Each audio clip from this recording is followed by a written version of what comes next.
Hi guys, this is a quick video to show you our new Amber LED canvas bulbs for indicators for the Golf Mk6. As you can see, they have this nice, strong and bright light to them, and that modern LED look with instant on and off. They're the same length as the original ones, so you just basically swap them in less than 5 minutes. So on the left there are our bulbs, and on the right you've got the original one. In most cars you need to remove the collar and swap them and put them in ours and just put it back in the holder, the lamp.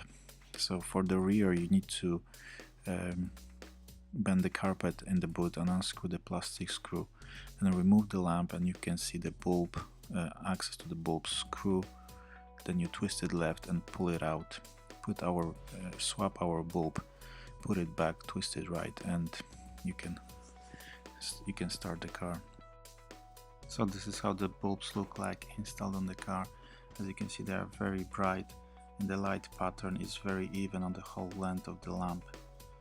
You can also see the instant on and off in action here, which is the main benefit of the LED bulbs, together with long life, which can reach up to 10 years for indicator bulbs, as they are not so much used as the normal bulbs. Now you can see both bulbs with the original halogen ones on the right and ours on the left. As you can see there, the original ones are not as bright and the pattern is not as evenly spread on the whole length. So thank you for watching, and please subscribe for more, as we'll have more videos coming soon.